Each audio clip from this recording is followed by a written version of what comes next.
అతి శ్రేష్ఠుడు, పరిశుద్ధుడు మన క్రీస్తు ప్రభువు. ఆ దేవదేవుని నామం పేరిట ఈ వాక్కు వినుచున్న మీకు ఆశీర్వాదాలు కలుగునట్లు నేను ప్రార్థిస్తూ ఉన్నాను. ప్రియులగు సహోదరులారా, ఒకానొక గ్రామములో ఎంతో ఐశ్వర్యం కలిగినటువంటి ఒక వ్యక్తి జీవిస్తూ ఉండేవాడు. అతనికి ఎంతో సంపదలున్నవి కాబట్టి ఏనాడు వేరే వారి యొక్క సొమ్మును కొల్లగొట్టేటువంటి ఆలోచన లేదు. సంపాదించాల్సిన అవసరము కూడా అతనికి లేదు. ఇతడు ఎన్నో దాన కార్యాలు కూడా చేసేవాడు. ఎంతోమందికి సహాయం చేసేవాడు. అడిగిన ప్రతి ఒక్కరికి లేదనకుండా సహాయం చేసేవాడు. చాలా మంచివాడిగా అతడు పేరు గణించాడు. చాలా నీతిమంతుడుగా కూడా అతడు పేరు సంపాదించుకున్నాడు. ఒకరోజు ఆ ఊరి జనమంతా కూడా అతన్ని కలుసుకొని, "మీరు మా గ్రామానికి సర్పంచ్‌గా ఉంటే మాకు ఎంతో ఉపయోగకరంగా ఉంటుంది. మీరు ఒక సాధారణ మనిషిగానే ఎంతో సహాయం జేస్తున్నారు అందరికీ. అదే ఒక గ్రామ సర్పంచ్‌గా ఉంటే ప్రభుత్వం నుంచి కూడా ఎంతో సహాయాన్ని తీసుకొనొచ్చి మాకు సహాయం చేయగలరు.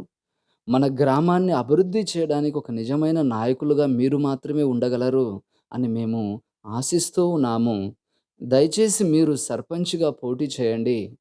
మన గ్రామానికి సర్పంచ్‌గా మేమే మిమ్మల్ని ఎన్నుకొని గెలిపిస్తాము" అని అందరూ ప్రజలు అతన్నొచ్చి బ్రతిమాలారు.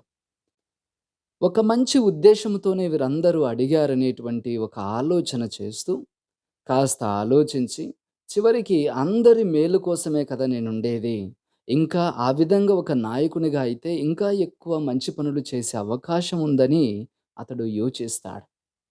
ఆ విధంగా అతడు సర్పంచ్ ఎన్నికలకు పోటీ చేసి, అనుకున్న విధంగానే గొప్ప మెజారిటీతో అతడు గెలిచాడు. మరి నాయకుడుగా, ఒక సర్పంచ్‌గా గ్రామాన్ని ఎంతో అభివృద్ధికరమైనటువంటి బాటలో నడిపించాడు. ఆ గ్రామములో ఎన్నో రోడ్లు వేశాడు. అంత ఇల్లు సరిచేశాడు. అతడు ప్రభుత్వం నుంచి తెచ్చే సహాయము ఉంది. అతడు స్వంతంగా తన యొక్క ధనము నుంచి వెచ్చించిన ధనము కూడా ఉంది. ఆ విధంగా ఎక్కడా ఇంత తీసుకోకుండా నిజాయితీగా తన ధనాన్నే ఇంకా ప్రజల కోసం ఏర్పాటు చేసి కూడా ఆ విలేజ్‌నంతా కూడా, గ్రామాన్ని అభివృద్ధి పరచటం మొదలుపెట్టాడు. ఇలా కొన్ని సంవత్సరాలు గడిచేసరికి నెమ్మదిగా ప్రజల మధ్య ఒక భిన్నమైన ఆలోచన వచ్చింది. ఒకరోజు అరుగు కింద కొందరు జనాలు మాట్లాడుతూ ఉన్నారు. ఆ వ్యక్తులు అనుకుంటా ఉన్నారంట, ఇదిగో మన గ్రామాన్ని మన యొక్క సర్పంచ్ గారే ఇంత గొప్పగా అభివృద్ధి పరిచారు. పైనుంచి ధనం తీసుకురావడం, అతడు తన సొంత ధనంతోనే అభివృద్ధి పరిచారని ఒక వ్యక్తి అంటే, మరొక వ్యక్తి అంటూ ఉన్నారు, ఈనాటి కాలంలో ఏ నాయకుడు సరిగ్గా ఉన్నాడయ్యా, మన నాయకుడు సరిగ్గా ఉన్నాడని చెప్పడానికి అని టక్కున ఒక మాట అనేశాడు. ఆ మాట అన్న వెంటనే మరొక వ్యక్తి అన్నాడు, అవును, ఈనాటి కాలంలో నాయకులు మనం నమ్మలేమన్నాడు. తర్వాత మరొక వ్యక్తి అన్నాడు, అది నిజమేరా, వాళ్ళు మనకింతిస్తే తర్వాత ఎంత జేసింటారో లోపల మనకు తెలీదన్నాడు. మరొక వ్యక్తి కుండ బద్దలు కొట్టినట్టు, మన సర్పంచ్ గారు మన గ్రామంలో ఇన్ని అభివృద్ధి పనులు జేశారంటే, వెనక పక్క ఇంగ ఎంత డబ్బు నొక్కేసింటాడో మరి అని ఒక పెద్ద డౌటే క్రియేట్ జేశారు.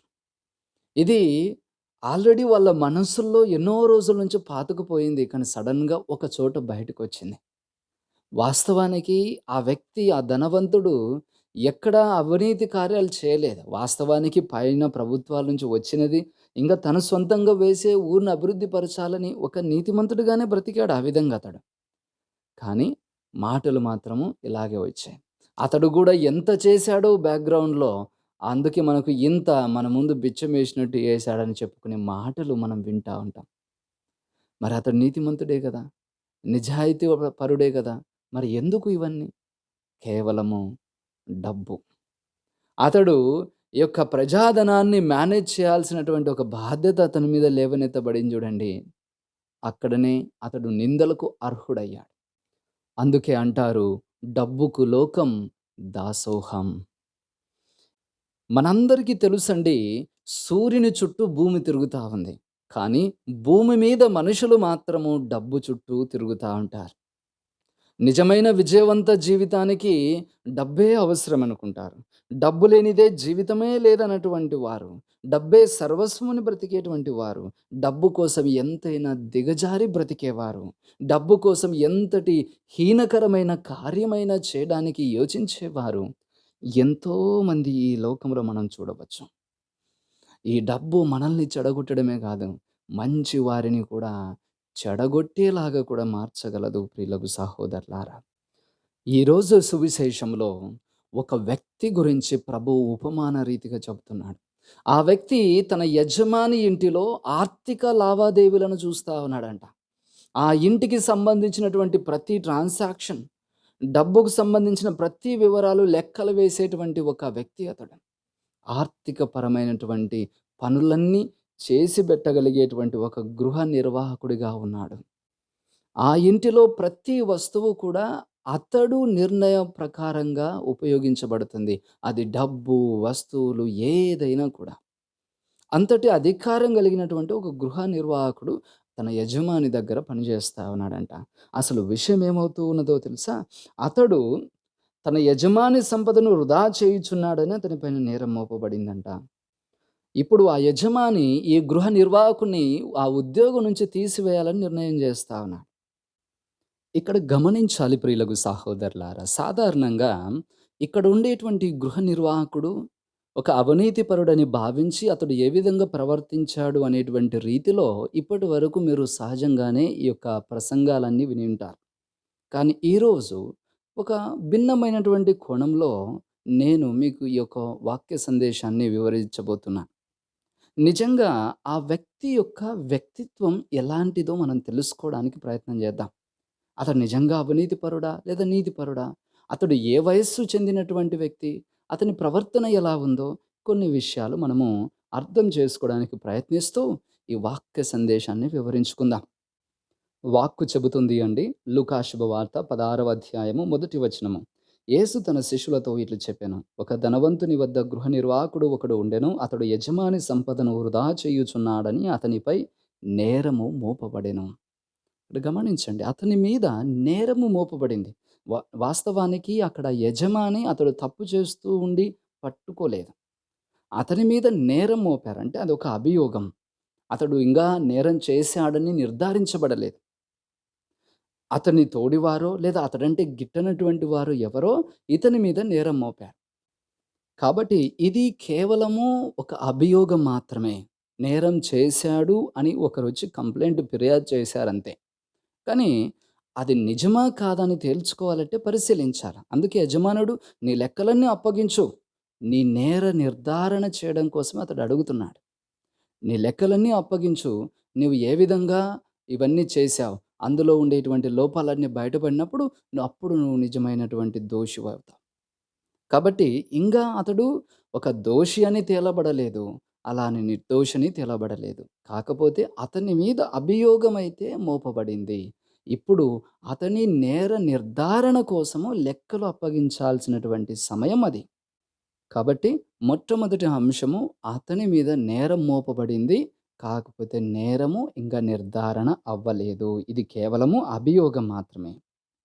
ఇక్కడ గమనించాలి. ఒక్కసారి అతని మీద నేరారోపణ జరిగిన తర్వాత యజమాని లెక్కలడుగుతున్నాడు. మరి నిన్ను పనిలో నుంచి కూడా తీసేస్తానని చెప్తున్నాడు. వాస్తవానికి ఒకవేళ ఈ వ్యక్తే గనక నిజంగా ఆ విధంగా ఆర్థికంగా తప్పు పని చేసి ధనాన్ని కూడబెట్టుకునుంటే, ఇతడు యజమాని తనను తీసినా కూడా ఇతడు భయపడాల్సిన పని లేదు వాస్తవానికి. ఎందుకంటే అప్పటికే చేయాల్సినటువంటి ఫ్రాడ్ అంతా చేసుంటాడు. కూడబెట్టుకోవాల్సిందంతా కూడబెట్టుకొని ఉంటాడు. సో, సహజంగా అతడు తీసేసినా ఉన్నదాంతో దర్జాగా పోయి బ్రతకాల్సినటువంటి అవకాశం అయితే అతనికుంది. కాబట్టి అతడు భయపడాల్సిన పని లేదు. కానీ ఇక్కడ వాక్కులో చూస్తున్నామండి అతని ప్రవర్తనే భిన్నంగా ఉంది. ఏం చెప్తున్నాడు అతడు? లూకా శుభవార్త 16వ అధ్యాయం 3వ వచనము. అతడు లోలోపల ఇట్లా అనుకొనెను. ఇప్పుడు నేనేమి చెయ్యుదును? యజమాని నన్ను ఈ పదవి నుండి తొలగించుచున్నాడు. శ్రమించుటకు నాకు శక్తి లేదు. భిక్షమెత్తుటకు నాకు సిగ్గుగా ఉన్నది. ఈ మాటలు చాలా ప్రత్యేకమైనటువంటి మాటలండి. అతడు చెప్తున్నాడు, ఇప్పుడు ఆ ఉద్యోగం నుంచి తీసివేస్తే ఒకవేళ నిజంగా ఇతడు తప్పు పని చేసి డబ్బు కూడబెట్టుకున్న వ్యక్తి అయితే దర్జాగా పోయి బ్రతకాల. భయపడాల్సిన పని లేదు. కానీ వాస్తవానికి ఈ గృహ నిర్వాహకుడు భయపడుతున్నాడు. అయ్యో! ఇప్పుడు నేను ఎలా బ్రతకాలని భయపడుతున్నాడు. ఇప్పుడు నేనేం చెయ్యాలని అతడు బాధపడుతూ ఉండడం మనం గమనిస్తా ఉన్నాం. ఒకవేళ యజమాని నన్ను ఈ పదవి నుంచి తీసివేస్తే, నేను శ్రమించుటకు నాకు శక్తి లేదు అని అతడు చెప్తున్నాడు. అంటే శ్రమించుటకు శక్తి లేదు అంటే అతడు ఒక యవ్వనస్తుడైతే కాదు. యవ్వనస్తుడైతే ఆ శక్తి ఉంది అనేటువంటి మాట మనకు అర్థమయ్యేది. కానీ అతడు శక్తి లేదంటున్నాడు. అంటే అతడు యవ్వన ప్రాయాన్ని దాటినటువంటి వ్యక్తి. ఒకవేళ అతడు వయసు పైబడినటువంటి వ్యక్తి అయ్యుండవచ్చు. రెండవదిగా మనం చూస్తున్నాము, అతడు భిక్షమెత్తుటకు నాకు సిగ్గుగా ఉందంటున్నాడు. నిజానికి ఒక కష్టాన్ని నమ్ముకునే బ్రతికేటువంటి వ్యక్తులు ఎప్పుడు భిక్షమెత్తుకోరు. వారు చాలా సిగ్గుపడతారు. దానికంటే ఇంత కష్టపడి వచ్చిన దాంతో తృప్తి పడడానికి ఇష్టపడతారే కానీ, బిచ్చం మాత్రమే ఎత్తుకోరు. అటువంటి వ్యక్తులు చాలా ఆత్మగౌరవంతో బ్రతికే వ్యక్తులు, కష్టాన్ని నమ్ముకొని బ్రతికేటువంటి వ్యక్తులై ఉంటారు. సహజంగా ఆ గుణాలు కూడా ఎప్పుడొస్తాయో తెలుసా? ఒక వయస్సుకు వచ్చినప్పుడే వస్తాయి. సాధారణంగా ఈ మధ్య వయస్సు దాటినటువంటి వ్యక్తులే అటువంటి గుణగణాల్ని ఒక పరిపూర్ణ వ్యక్తిత్వంలో భాగాలివి. ఆ వ్యక్తిత్వం ఆ వయస్సుకే సంపాదించుకునేటువంటి అవకాశాలెక్కువ. కాబట్టి ఈ వ్యక్తి వయసు పైబడిన వ్యక్తి, ఒక మంచి వ్యక్తిత్వం కలిగినటువంటి వ్యక్తి. కాబట్టి ఇప్పటివరకు ఏది కూడబెట్టుకోలేదతడు. తన కష్టానికి వచ్చినటువంటి దానితోనే బ్రతికాడు కాబట్టి, ఇప్పుడు ఈ ఉద్యోగం పోతే నేను బ్రతకడమే కష్టమని బాధపడుతున్నాడు. వాస్తవానికి అతడు నీతిపరుడే.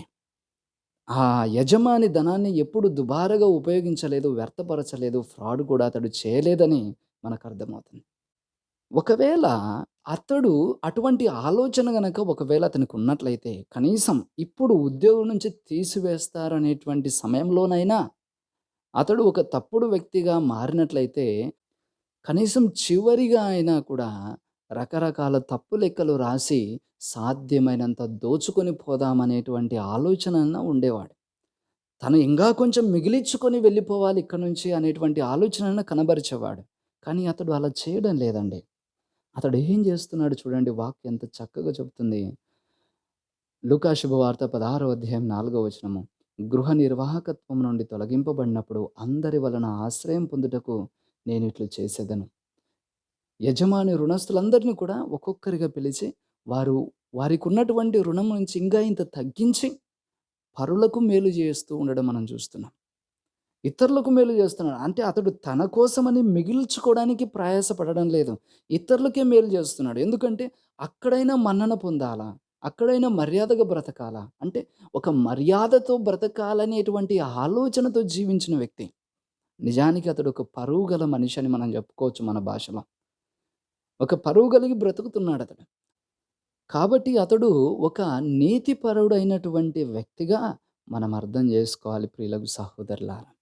అంటే ప్రతి అంశంలో కూడా అతడు ఒక ఈ మోసపూరిత బుద్ధిని ఎక్కడ ప్రదర్శించడు. ఈ ధనార్జన కోసం అతడు ప్రాకులాడడం మనం చూడం ఇక్కడ. అందుకే ధనం విషయంలో, ధనం సంపాదన విషయంలో ధనముండడం తప్పు కాదండి వాస్తవానికి. కానీ ఆ ధనం వల్ల ఎలా మారిపోతున్నావో అక్కడ నువ్వు పరిశీలన చేసుకోవాలి. ఈ ధనం సంపాదించుకోవడానికి నువ్వెలా ప్రవర్తిస్తున్నావో అక్కడ నువ్వు పరిశీలించుకోవాలి. న్యాయంగా ధనం సంపాదించుకోవడంలో తప్పే కాదు. నిజానికి ఈ సంపదలు ఇచ్చినది కూడా దేవుడే. దేవుని ఆశీర్వాదంతో నువ్వు సంపాదించుకుంటావు. కాకపోతే అన్యాయంగా నువ్వు సంపాదించుకోకూడదు అనేది మాత్రం మనం తెలుసుకోవాలి. ఈరోజు మొదటి పట్టణంలో ఆమోసు గ్రంథంలో అదే చూస్తున్నాం. అక్కడ చాలామంది యూదులు కూడా అన్యాయపరమైనటువంటి మార్గాల్లో డబ్బును సంపాదించుకునే ప్రయత్నం చేస్తున్నాడు. దేవుడు అటువంటి ఏ పాపాన్ని కూడా ఖచ్చితంగా విడిచిపెట్టడు. ప్రతి ఒక్క పాపాన్ని కూడా శిక్ష విధిస్తాడని చెప్పబడుతుంది. కాబట్టి ఈ అన్యాయపు మార్గంలో సంపాదించేటువంటి దానిని ఇక్కడ పరిశుద్ధ గ్రంథము తప్పుపడుతూ ఉన్నదని మనం తెలుసుకోవాలి. ఇక్కడ గమనించాలండి. మరొక విషయం ఏంటి అంటే, సాధారణంగా ఒక వ్యక్తే గనుక తప్పు చేస్తే, ఆ యజమాని ఆ వ్యక్తిని వెంటనే తీసుకొని వెళ్లి చెరసాలలో పాడవేసి, అతన్ని ఏ విధంగానైనా శిక్షించే హక్కు వాళ్ళకుంది. కానీ ఇక్కడ యజమాని ఈ గృహ నిర్వాహకుని పట్ల ఆ విధమైనటువంటి దురుసు ప్రవర్తన చేయట్లేదు. అతడేం చెప్తున్నాడు, మహా అయితే నిన్ను ఉద్యోగం నుంచి తీసేస్తాను అంతే. అంటే ఇక్కడ ఎందుకు యజమాని కూడా అంత తీవ్రమైన శిక్ష అతని మీద ఉంచట్లేదు? బహుశా అతడు మంచివాడని యజమానికి ముందే తెలిసుండవచ్చు. అతడు మంచి పనులు చేస్తూ ఉండడము, మంచి ప్రవర్తన గురించి యజమానికి ముందే తెలిసుండవచ్చు. బహుశా ఇదేనేమో అతడు తప్పుగా చేసుండేటువంటి మొదటి కార్యమై ఉండవచ్చు, లేదా మొదటి తప్పై ఉండవచ్చు, లేదా యజమాని దృష్టికి వచ్చిండవచ్చు. కాబట్టి అతని మంచితనము, అతడు ఇప్పటివరకు జీవించిన తీరును దృష్టిలో ఉంచుకొని, ఒకవేళ ఇది తప్పు అయితే ఇంతే చేస్తాను. ఇంతకు మించి శిక్షించకూడదు. ఇతడు మంచివాడే. ఏదో తెలియక తప్పు చేశాడనేటువంటి ఒక ఉపశమన మార్గాన్ని కూడా ఇక్కడ మనము చూస్తా ఉన్నాము యజమాని యొక్క ధోరణిలో. అంటే అతడు వాస్తవానికి ఒక తప్పుడు వ్యక్తి అయితే కాదు. కానీ ఇప్పుడు అతడు తప్పు చేశాడనే విషయం జీర్ణించుకోలేక అతని ఉద్యోగం నుంచి తొలగించడం మాత్రమే చేస్తున్నాడు. ఇక్కడ గమనించాలి. ఈ గృహ నిర్వాహకుడు చాలా తెలివిగా ప్రవర్తిస్తూ ఉన్నట్టుగా వాక్కు మనకు తెలియజేస్తుంది. ఆ తెలివితోనే అతడు యజమాని మెప్పును పొందవచ్చు. కాకపోతే యజమాని మెప్పును పొందడానికి ప్రయత్నం చేయడం లేదు వాస్తవానికి. ఎందుకు అంటే అతనికి తెలుసు తన మీద నేరం మోపిన వాళ్ళు తనకంటే ఎంతో ప్రభావం కలిగిన వాళ్ళు. కాబట్టి దానికి దారి లేదు. అందుకే అతడు వెళ్ళిపోవడం తప్ప ఇంకొక మార్గం లేదు. ఇక్కడనే ఉండాలా, ఇలానే ఉండాలని ఎటువంటి ప్రయత్నాలు చేయడం లేదు. కానీ కేవలము చాలా తెలివిగా, యుక్తిగా, విజ్ఞతతో అతడు ప్రవర్తిస్తూ ఉండడం మాత్రం మనం ఇక్కడ గమనిస్తూ ఉన్నాం ప్రియులకు సహోదరులారా. మరి మీరు అనుకోవచ్చు సాధారణంగా అందరూ అన్నట్లుగా, మరి అతడు అంత మంచివాడు, అంత నీతిపరుడైతే అసలు మరి అతని మీద నిందెందుకొచ్చింది? నింద ఎందుకు వచ్చింది? ఏదో ఒకటి చేసుంటేనే కదా నింద వస్తది. సహజంగా మనం గూడా ఇలాగే అడుగుతా ఉంటాం. దానికి కారణం ఏంటో తెలుసా? డబ్బేనండి బాబు. ఆ డబ్బు విషయాల్లో అతడు డీల్ చేస్తున్నాడన్న ఒకే ఒక కారణంగా, అతడు ఎంత మంచి పరుడైనా, ఎంత నీతిమంతుడైనా, నీతిపరుడైనా కూడా అతని మీద ఈ నిందలు వచ్చేస్తాయి. అతడు ఆటోమేటిక్‌గా అందరి దృష్టిలో ఒక అనుమానాస్పదమైనటువంటి వ్యక్తిగా మారిపోయాడు. అందుకే ఈ డబ్బు సమస్త అనర్థాలకు మూలము అని వాక్కు మనకు చెబుతుంది ప్రియులకు సహోదరులారా. అందుకే ఈ ధనము విషయములలో నీతిపరుడికి, అవినీతిపరుడికి తేడా కనుగొనడం చాలా కష్టం. అంత ఈజీగా కనుగొనలేం. అందుకే ప్రభువు అంటాడు, "ఏ వ్యక్తి దైవమును, ద్రవ్యమును సేవింపజాలరు." ఇద్దరు యజమానులు ఒకేసారి అనుసరించలేడు. ఒకరిని ద్వేషించాలా, ఒకరిని ప్రేమించాలా. ఒకరిని అనుసరించాలా, ఇంకొకరిని తృణీకరించాలా. అదే సహజంగా జరిగేది. ఇక్కడ అతడు నీతిపరుడా? కాదా? అనేటువంటి విషయంతో పాటు అతడు ఉద్యోగం నుంచి తీసివేయబడతాడు. ఇక్కడ ప్రధానంగా అతడు చేయాల్సిన పని లెక్కలు అప్పజెప్పాల. ఈ లెక్కలు అప్పజెప్పడంతో పాటు ఆ తర్వాత జీవితం ఎలా ఉండాలో కూడా అతడు ముందే ప్రణాళిక వేసుకోవాల. ఇక్కడనే ప్రియులకు సహోదరులారా, మన జీవిత రహస్యం ఒకటి దాగి ఉంది. ఈ ఉపమానమే మన జీవితాన్ని మన ముందు కళ్ళగట్టినట్లుగా ఉంచుతున్నాడు. నిజానికి నీ జీవితానికి యజమాని నువ్వు కాదు. దేవుడు నీ జీవితానికి యజమాని. నీ జీవితానికి నీవు గృహ నిర్వాహకుడిగా ఏర్పాటు చేయబడ్డావు. అంటే నీ జీవిత అన్ని విషయాల్లో నీవే నిర్ణయం చేస్తూ ముందుకు సాగిపోవాలి. ఇక్కడ గమనించాల్సిన విషయం ఏంటి అంటే, అక్కడ గృహ నిర్వాహకుడు ఎలాగైతే తీసివేయబడేటువంటి సమయం వచ్చిందో, ఇంక వేరే ఆలోచించడానికి లేదు. మళ్ళా అదే ఉద్యోగంలో ఉండాలని ప్రయత్నము చేయాల్సిన పని లేదు. ఎందుకంటే అది జరగదు. ఖచ్చితంగా ఎళ్ళిపోవాలతడు. అదే మన జీవితంలో కూడా జరుగుతది. నీవు నీ జీవితాన్ని గృహ నిర్వాహకుడిగా ఉంటూ ఉన్నావు కదా! నీవు ఈ ఉద్యోగం నుంచి, ఈ పదవి నుంచి కూడా నువ్వు తీసివేయబడతావు. అనగా అదే నీ మరణం. నీవు నీ మరణ సమయములలో ఈ జీవితం నుంచి నువ్వు తీసివేయబడతావు. అక్కడ నువ్వు మంచివాడివా, చెడ్డవాడివా అనేటువంటి విషయాలు ఇక్కడ అవసరం లేదు. ఇక్కడ విషయం ఏంటి అంటే, నీవు కూడా నీ జీవితం నుంచి తొలగింపబడతావు. కాబట్టి ఆ తర్వాత జీవితం నీ చేతుల్లోనే ఉంటుంది. నీవు యుక్తిగా ఆలోచించాల. నీవు ఒక గృహ నిర్వాహకుడిగా ఉన్న ఈ తరుణంలోనే అనగా ఈ బ్రతుకులో ఉన్నప్పుడే, ఈ లోకంలో జీవిస్తూ ఉన్నప్పుడే, ఆ తరువాత జీవితానికి ఒక భద్రతను కూడా ఏర్పాటు జేసుకోవాలి. ఏ జీవితంలో నీకు కంటబడు ప్రతి విషయంలో ఆ తర్వాత జీవితాన్ని బలపరుచుకోవడానికి ఉపయోగించుకోవాలి ఒక అవకాశంగా. అంతేకాదు ఏ నరుడు ధనమును, దైవమును సేవించలేరన్న ప్రభువే అదే ధనముతో స్నేహితులను సంపాదించుకొనుడు అని కూడా చెబుతున్నాడు. ఎలాగో ఆ ధనం గతించిపోవచ్చు. కానీ దాని వలన పొందినటువంటి స్నేహం ఉంది చూడు, అది నిలబడుతుంది. ఆ మన్నన నీకుంటుంది. ఆ గౌరవం నీకుంటుంది. అప్పుడు వారు నిత్య నివాసంలో నీతో పాటు నిన్ను చేర్చుకుంటారు. ఆ నివాసమే పరలోకం. అందుకే ప్రభు అంటాడు, "ఇప్పుడు ఈ లోకములో, ఈ లోక సంపదల యందే నువ్వు నమ్మదగిన వాడివి కాకపోతే పరలోక సంపదలు ఎవరిస్తారు మీకు?" నీవు ఈ లోకములో ఉన్నప్పుడే ఈ లోక జీవితానికి కార్యనిర్వాహకుడుగానే నువ్వు ఉండలేకపోతే సరిగా, పరలోక జీవితానికి నిన్ను ఎవరిని అర్హులు చేస్తారు? నువ్వు ఎలా ఉండగలవు అక్కడ కార్యనిర్వాహకుడిగా దేవుని సన్నిధానంలో? డబ్బుతో ఈ లోకంలో ఎంతో భద్రమైన జీవితాన్ని మనం పొందగలగవచ్చు. కానీ నిజానికి డబ్బున్నటువంటి అందరూ కూడా సమస్యలు లేకుండా బ్రతుకుతారని నువ్వు అనుకుంటే పొరబడినట్లే. పిండి కొద్దీ రొట్టె అన్నట్టు మనం జీవించే స్థాయిని బట్టి, మనకున్న ధనాన్ని బట్టి మనకుండే సమస్యలు కూడా ఉంటాయి. ఖచ్చితంగా ఉంటాయి. అందుకే ఈ లోక సంపదలు కూడా పరలోకాన నీ భవిష్యత్తు కోసము ఒక భద్రతగా దీన్ని ఉపయోగించు. అనగా ఈ అశాశ్వతమైన జీవితాన్ని, ఈ అశాశ్వతమైన ధనాన్ని వినియోగించి మంచి కార్యాల ద్వారా పరలోక జీవితమని మనము సుస్థిరం జేసుకోవాలి. ఎప్పుడు మనము శాశ్వతమైన పణంగా పెట్టి అశాశ్వతమైనవి చేజిక్కించుకుంటాం. ఈ ధనం కోసం విలువైన సమయాన్ని పోగొట్టుకుంటాం. రకరకాల రుచుల వెంబడి పడి ఇన్ని 100 సంవత్సరాల ఆయుష్‌ను తగ్గించుకుంటాం. కానీ మనం ఎప్పుడు అశాశ్వతమైనది పోగొట్టుకొని, శాశ్వతమైనది సంపాదించుకునేలాగా మనం జీవించాలి. అక్కడే మనం విజ్ఞతతో మెలగాలి, వివేకంతో ప్రవర్తించాలని వాక్కు చెబుతుంది. ఈనాడు మనం నాటేటువంటి మొక్కలే రేపటికి చెట్లవుతాయి. ఈనాడు నాటిన విత్తనాలే రేపు పంటలవుతాయి. కనుక ఇక్కడ ఈ లోకాన ఉన్నప్పుడే పరలోక జీవితం యొక్క పంటను సాధించుకోవాలి. ఈ లోకంలో ఉన్నప్పుడే ఆ పరలోక జీవితానికి దారిని సుగమం చేసుకోవాలి. ఈ లోకంలో మంచి పనులతోనూ, యుక్తితోనూ, విజ్ఞతతోనూ మనము ముందుకు సాగిపోతూ శాశ్వతమైన దాన్ని సంపాదించుకోవడం పైననే మన లక్ష్యం ఉంచుకోవాలి. కాబట్టి ప్రియులకు సహోదరులారా, నేడు మనం పెంచి పోషించే మంచే రేపు మనకు ముప్పదంతలుగా, అరవదంతలుగా, నూరంతలుగా పరలోకపు ఫలాన్ని అందజేస్తుంది. ఇక్కడ మనం నమ్మదగిన వారిగా జీవించాలి ఈ లోకంలో. ఒక నీతిపరుడైన గృహ నిర్వాహకుడిగా నీ జీవితాన్ని నువ్వు కట్టడి చేయాలి. ఎందుకంటే ఏదో ఒక రోజు నువ్వు లెక్కలు అప్పజెప్పాలి దేవునికి. ఖచ్చితంగా అప్పజెప్పాలి. నువ్వెంత నీతిపరుడివైనా, నువ్వెంత అవినీతిపరుడివైనా లెక్కలు తప్పనిసరిగా అప్పజెప్పాల్సినటువంటి పరిస్థితి ఉంటుంది. ఆ తరువాత నీ జీవితం ఏమవుతుందో నువ్వు ముందుగానే ప్రణాళిక వేసుకో. ఈ లోక జీవితములోనే పరలోక జీవితానికి ఒక మార్గం ఉంటుంది. దాన్ని కనుగొనాల. ఆ జీవితానికి ఒక దారి ఉంటుంది. దానిలో పయనం చేయాల. కాబట్టి ప్రియులకు సహోదరులారా, ఈరోజు ఈ దివ్య బలి పూజలో ప్రార్థిద్దాం.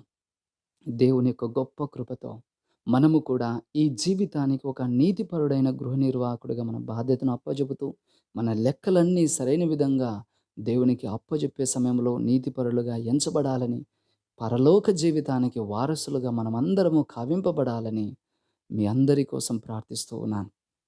ప్రభువు మిమ్మందరిని హేరాళముగా దీవించుదురుగాక. ఆమేన్.